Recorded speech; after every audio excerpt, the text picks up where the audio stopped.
many years of 928 ownership have you had now? Well, my first 928 was, let me just think carefully, 1980, which is 2 years after the 928 was first introduced in Germany.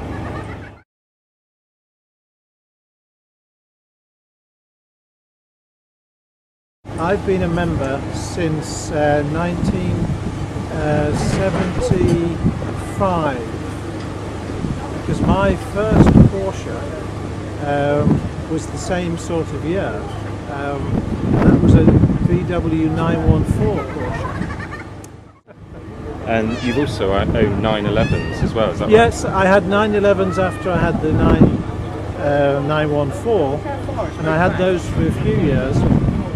And as I said a moment ago, the 928 that I had was 1980, so I had those 911s before I had the 928. Thoroughly enjoyed them, but I wanted a long distance car then, and the 928 is a long distance car.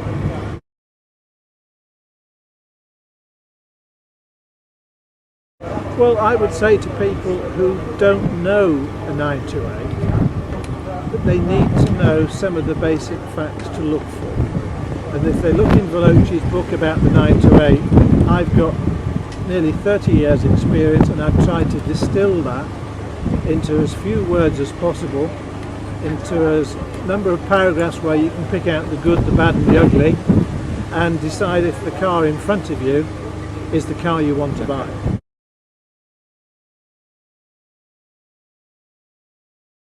I think you would say no, simply because the car went out of production in 95, 96. So there are no recent cars to refer to. They were complete when they finished the production run, if you like. And because the cars were galvanised, and those parts that were steel that were galvanised were aluminium, then you've still got the same situation now as you had 5 years ago when I wrote the book, and that is you still have to be wary for rust, but if it's been looked after, and this is the point with any car, but particularly with a Porsche, with its galvanising situation, then you're looking for the same. Has it been kept in good condition?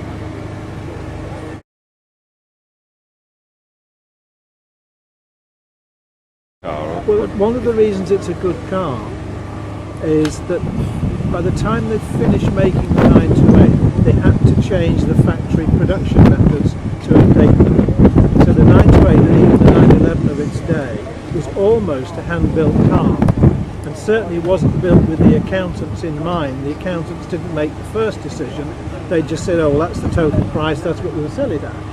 So that was the difference. And then Porsche went over to semi-automatic manufacture, where they started involving robots and things. And then of course they've progressed since then to have robots, of course, where lots of things are assembled outside the factory. The engines are still made at Stuttgart, thank goodness, but a lot of the other parts are brought in to be assembled on the production lines. The 928's a popular car.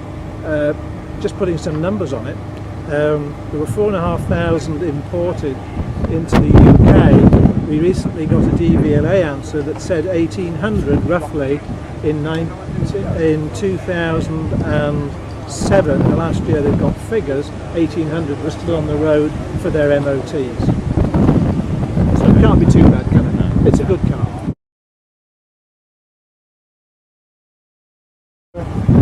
I've had a lot of people come up to me, obviously knowing that I've written the book, and say to me, this is both face-to-face and on the phone and by email, that they've bought my book and that they've found it very useful.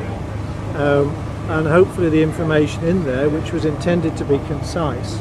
Well, this is a pocket-sized guide. It's a pocket-sized guide. It's not expensive either, so it's still pocket money to buy. And hopefully that's contributing to the continued sales.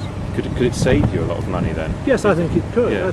I think people looking at that, because I'm accessible, often phone me up, because if they know I'm a member of Porsche Club, if they put that together, they know they can get hold of me.